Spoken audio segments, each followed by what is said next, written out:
오늘 말씀 열왕기상 8장 1절에서 11절 말씀입니다. 교독으로 말씀을 봉독하도록 하겠습니다.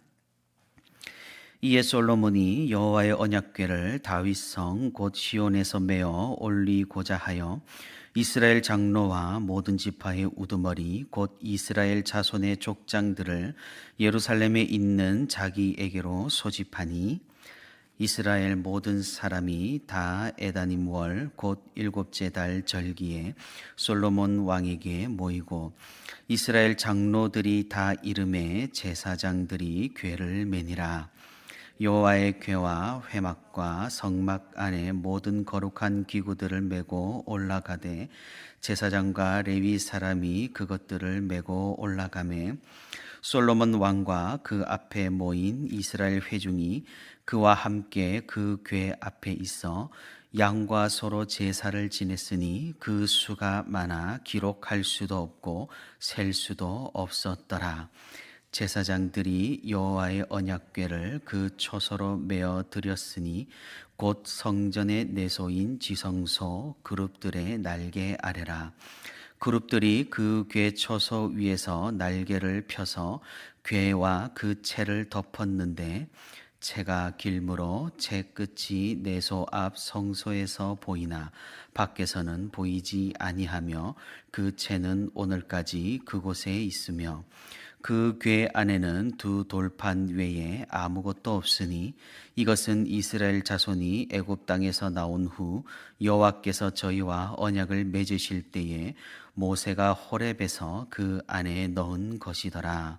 제사장이 성소에서 나올 때에 구름이 여호와의 성전에 가득하매 우리 같이 합니다.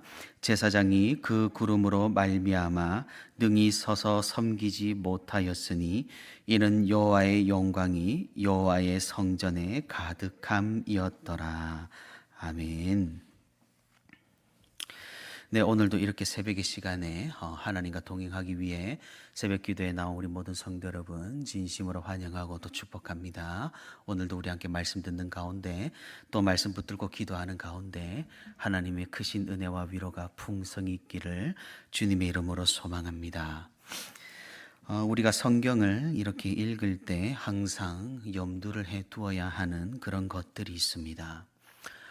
그것은 이 성경은 누가 기록하였는가, 그리고 누가 이 성경을 어떤 목적을 가지고 기록을 하였는가, 그리고 누가 어떤 목적을 가지고 이 성경을 누구에게 기록하였는가입니다.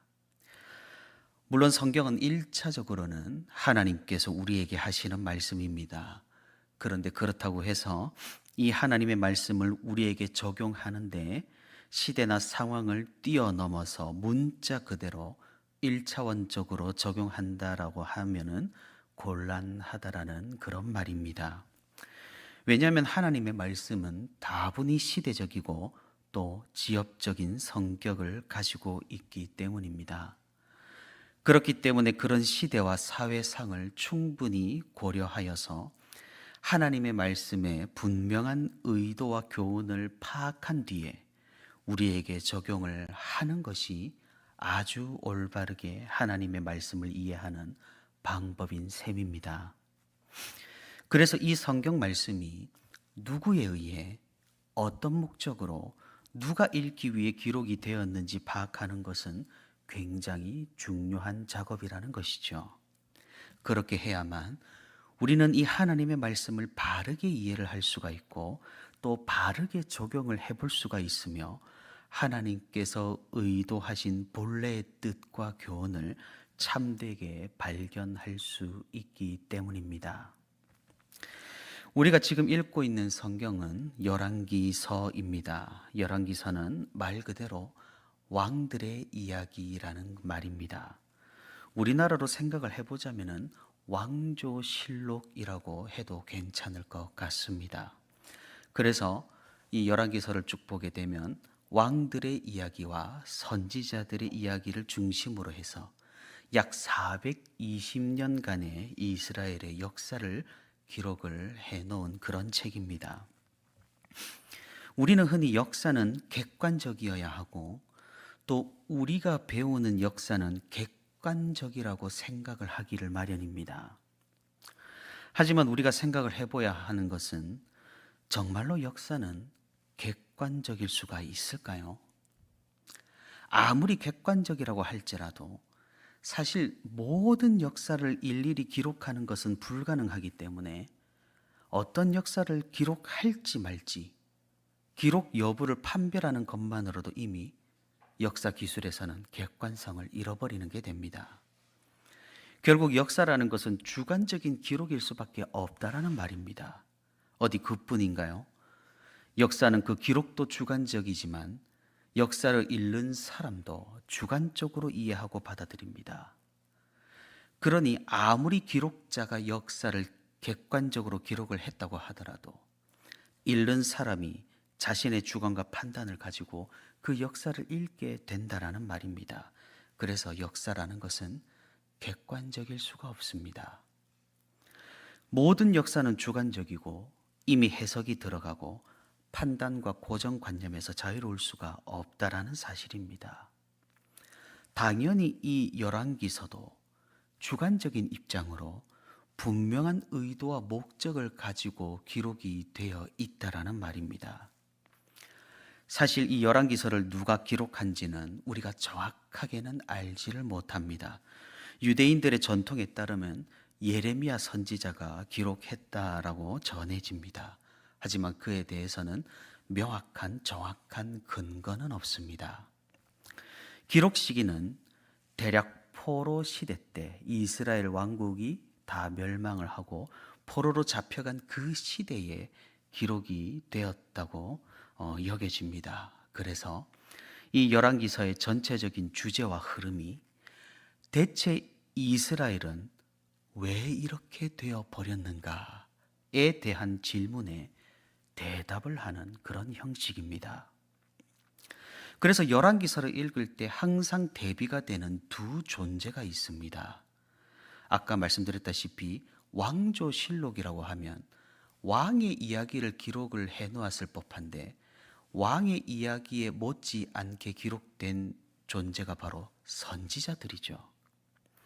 그래서 하나님의 말씀을 지키지 않는 왕과 그런 왕 대신 백성들을 돌보고 하나님의 뜻을 선포한 선지자의 이야기가 이 열왕기서를 이루어 나간다라는 겁니다.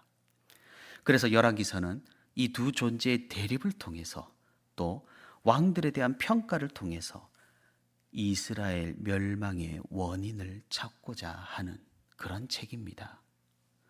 그것은 왕들이 하나님의 말씀에 순종하지 않고 이 왕 대신에 선지자가 대신 왕의 역할을 했고 그리고 이런 왕들의 통치가 실패하여서 결국에는 선지자의 예언대로 하나님의 심판으로 이스라엘이 멸망했다라는 사실이죠. 하지만 이 열왕기서는 계속해서 절망적이라거나 염세적이지는 않습니다. 또한 열왕기서는 계속해서 다윗의 언약을 언급하면서 하나님께서 다시금 이스라엘을 회복시킬 것이라는 그런 소망을 계속해서 품고 있습니다. 그래서 성도 여러분들께서 이 열왕기서를 함께 읽을 때 이런 점들을 염두에 두고 읽으신다면 굉장히 많은 도움이 될 것이라고 생각을 합니다. 오늘 우리가 함께 읽은 열왕기서 8장의 내용은 하나님의 언약궤가 솔로몬이 완공한 그 성전으로 옮겨지는 그런 내용입니다. 우리가 사실 이 장면을 그냥 글로만 읽고 또 평면적으로 받아들이기에 그렇지 사실 이 장면, 우리가 읽은 이 구절은 굉장히 엄숙하고도 장엄한 그런 입체적인 장면입니다. 구약시대 하나님의 언약궤는 그 상징하는 바가 매우 컸습니다. 그리고 정말로 실제적으로 어떤 신비적인 그런 힘도 가지고 있었습니다. 왜 그렇습니까? 이것은 미신적이라거나 신화적인 그런 이야기가 아니었다라는 거죠.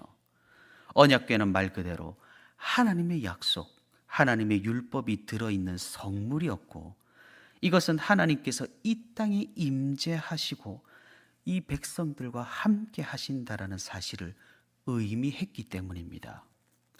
제가 그제도 말씀을 드렸다시피 구약에서는 어떤 영적인 부분들을 하나님께서는 우매한 우리들을 위해 물질적인 부분으로 보여주시는 면이 있다고 말씀을 드렸습니다.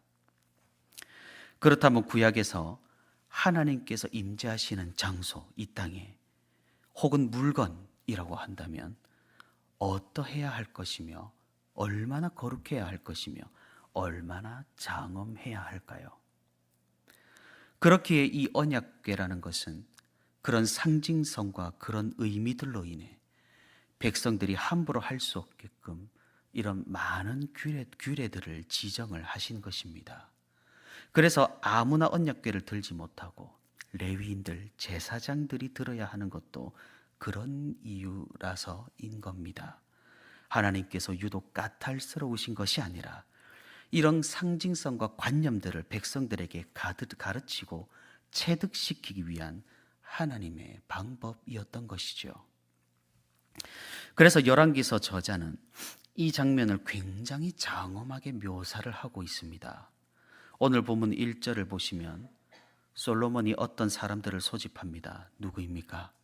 이스라엘 장로와 모든 지파의 우두머리, 즉 족장들입니다. 이들을 불러다가 이제 솔로몬은 하나님의 언약궤를 옮기는 이벤트를 벌이게 됩니다. 그런데 바로 이어지는 2절을 보시면 이스라엘 모든 사람이 솔로몬 왕에게 모였다라고 기록을 하고 있습니다. 사실 실제로 모인 사람은 장로들과 족장들 뿐인데 이들은 백성을 대표하는 사람들이니 열왕기서 저자는 이스라엘에 있는 모든 사람이 모였다라고 기록을 하고 있는 것이죠. 약간은 과장이 들어가 있는 표현이고 이것은 언약궤의 중요성과 이 장면의 장엄함을 드러내는 그런 수사적인 역할을 하는 겁니다. 이와 비슷한 표현이 5절에도 등장합니다. 양과 소로 제사를 지냈는데 그 수가 너무 많아서 기록할 수도 없고 셀 수도 없었더라라고 기록합니다. 이 기록도 사실은 과장인 것이죠. 그만큼 많은 백성들이 이 언약궤를 얼마나 엄중하게 대했는지를 알려주는 그런 표현인 셈입니다. 물론 이 열왕기서 저자는 다른 의도도 가지고 있었습니다. 지금 이 솔로몬이 언약궤를 옮기는 이 이야기를 읽는 사람들은 누구입니까? 바로 이스라엘의 멸망을 경험하고 낙담한 백성들일 가능성이 크다라는 겁니다. 다윗의 언약을 이어받는 그 하나님의 나라가 이방신을 섬기는 이방 민족에게 멸망을 당했으니 그 충격은 상상을 초월할 겁니다. 아마도 이미 상당수의 백성들이 하나님을 버리고 아수르와 바벨론이 섬기는 신을 쫓아갔을 겁니다. 이런 상황에서 열왕기서는 하나님의 신실하심 그리고 다윗과 맺은 그 언약을 잊지 말라라고 지금 이야기를 해주고 있다라는 겁니다. 하나님의 말씀에 순종하고 그 법도와 계명에 충실했을 때의 이스라엘은 이렇게끔 위대한 나라였다라는 사실을 지금 오늘 본문은 보여주고 있다라는 겁니다. 모든 백성들이 솔로몬 앞에서 모였다라는 것은 과장이지만 이 말은 곧 이스라엘이란 공동체가 한 마음이 되어서 하나님의 언약궤를 옮기는 데 동참했다라는 그런 의미가 됩니다. 지금 사분오열되어서 하나님을 망각한 채 나라의 멸망을 지켜본 이스라엘 백성들에게 오늘 이 본문의 말씀은 듣는 이로 하여금 엄청난 위로와 힘이 되었을 것이라는 말입니다. 마찬가지입니다. 오늘 본문 5절에 양과 소가 셀 수도 없이 많아서 그 나라 가운데 그 제사를 지낸 수조차 셀 수가 없었다라는 이 표현은 그만큼 하나님의 나라인 이스라엘이 이전에는 얼마나 부강했는지, 얼마나 부유했는지를 보여준다라는 것이죠.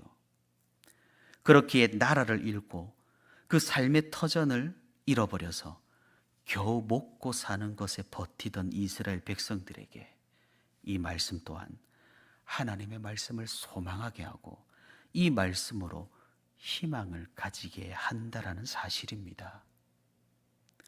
이렇게 우리가 쭉 오늘 본문을 살펴봤을 때 열왕기서 저자는 마지막으로 이렇게 이야기를 합니다. 이 하나님의 언약궤가 적법한 절차에 의해서 여호와의 성전에 안치되었을 때에 그 장엄함을 표현합니다.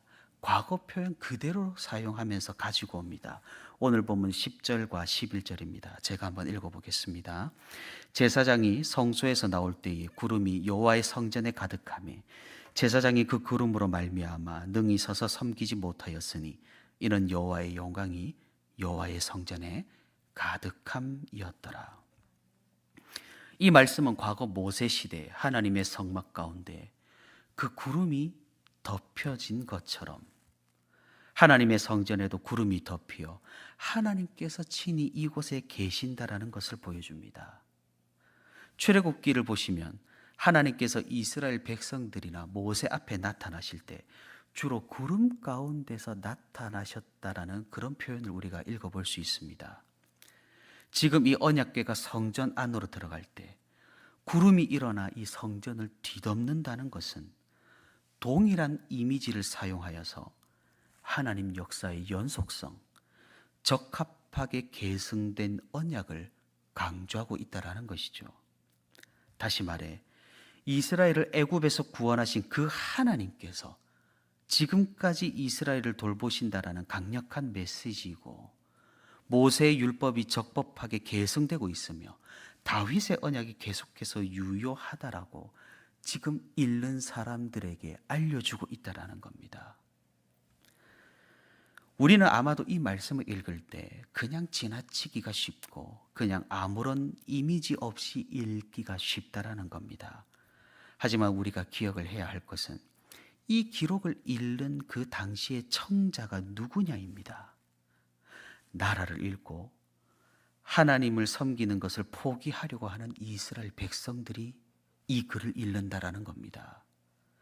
살아갈 터전이 황폐화되고 이제는 하나님을 믿어도 아무런 소용이 없다라는 것이 어쩌면 증명이 되어버린, 그래서 낙담한 백성들이 오늘 이 글을 읽는다라는 겁니다. 화려했던 하나님의 성전은 이방 민족의 침략에 모두 무너져 내렸고 하나님의 약속이 아무것도 아니게 되어버린 그런 상황 가운데 있는 사람들이 오늘 이 말씀을 읽는다라는 겁니다. 과연 지금 이 글을 읽는 사람들에게 하나님의 법도와 계명이 무슨 소용이 있겠으며 하나님의 언약이 무슨 의미가 있겠으며 하나님의 성전과 언약궤가 무슨 힘이 있겠습니까? 하지만 무엇입니까? 이 열왕기서 말씀을 통해서 이들은 깨달을 수 있다라는 사실입니다. 무엇을 말입니까? 우리들의 죄악을, 하나님을 거역한 결과를, 하나님 말씀을 외면한 결론을 말입니다. 그리고 이들은 이야기합니다. 하나님이 약해서 그런 것 아니냐? 하나님이 안 계셔서 그런 것 아니냐? 우리가 이 모양이 된 것은 하나님의 약속은 의미가 없었던 것이 아니냐고 말입니다. 하지만 열왕기서는 보여줍니다. 하나님은 살아계시고 하나님은 여전히 우리와 함께 하시고 하나님의 약속은 계속해서 우리에게 유의미하다고 말입니다. 그 약속하신 대로 회복될 것이며 하나님의 축복을 받은 이 부강했던 이스라엘은 실존하는 역사였고 앞으로도 불가능하지 않다라고 말입니다. 사랑하는 성도 여러분, 이 열왕기서 말씀은 오늘날 우리에게도 마찬가지라는 겁니다. 우리가 사는 이 세상은 계속해서 우리에게 도전합니다. 하나님이 어디 계시냐고, 하나님의 약속이 무슨 의미냐고, 하나님의 나라는 이미 무너져 버린 것이 아니냐고, 교회는 이미 절망이지 희망이 될 수 없다라고 말입니다. 모든 신앙적인 것들을 의미 없는 것, 허무한 것, 낭비적인 것으로 폄하해버리는 것이 바로 지금 시대의 일반입니다. 우리는 오늘 이 열왕기서 말씀을 통하여서 마찬가지로 깨달을 수 있어야 한다라는 겁니다. 절망적인 시대 가운데에서도 항상 하나님께서는 이 희망의 말씀을 주신다라는 사실을 말입니다. 결국 그 포로기에 놓여 있던 이스라엘 백성들은 어떻게 되었습니까? 다시 이 나라를 일으키고 다시 이 민족을 사방에서 모이게 하고 다시 거룩한 공동체를 형성했습니다. 회복을 했습니다. 그리고 그곳에서 그토록 고대하고 기다리던 그리스도 예수께서 탄생했다라는 사실입니다. 우리의 상황 그리 녹록지 않을 수 있습니다. 어쩌면 하나님에 대한 의심이 갈 수도 있고 세상의 거대한 장벽들을 마주하며 하나님께서 과연 계신지 의문을 가질 수도 있습니다. 믿기는 믿지만 혹시나 하는 마음에 온전히 믿지 못하는 자신을 발견할 수도 있습니다. 사랑하는 성도 여러분, 하지만 하나님께서는 이미 우리에게 보여주셨습니다. 그런 상황에서도 하나님께서는 그 믿는 백성들을 어떻게 이끄시고 어떻게 남기시고 어떻게 견인하시는지를 말입니다. 우리가 어려운 여건 가운데에서도 이 말씀을 기억하며 믿음을 잃지 않기를 바랍니다. 말이 되지 않는 상황 가운데에서도 계속해서 우리가 모두 이해할 수 없지만 약속하신 이 하나님의 말씀을 붙들고 살아갈 수 있기를 바랍니다. 하나님의 영광은 이미 이 땅 가운데 충만히 가득합니다. 성전에 임재하시는 방식이 아닌 이미 하나님께서는 그리스도로 우리에게 이 땅 가운데 오셨기 때문에 이미 하나님의 임재를 상징하는 그 구름은 이 땅에 너무나도 자욱히 우리가 앞이 보이지 않을 정도로 가득하고 가득합니다. 이미 승리하신 그 그리스도의 영광은 이미 우리 가운데 가득하며 그 영광은 온 우주를 덮고도 남습니다. 우리가 이 사실을 분명히 기억하며 또 분명히 믿으며 또 분명히 고백하며 믿음으로 신앙으로 오늘 하루도 살아갈 수 있기를 바랍니다. 오늘도 하나님의 임재를 충만히 경험하고 절망적인 상황 가운데에서도 여전히 하나님의 신실하심을 믿어 어려운 시대에서 계속해서 믿음으로 하루를 살아가는 저와 우리 온세로교회 모든 성도가 되기를 주님의 이름으로 소망합니다.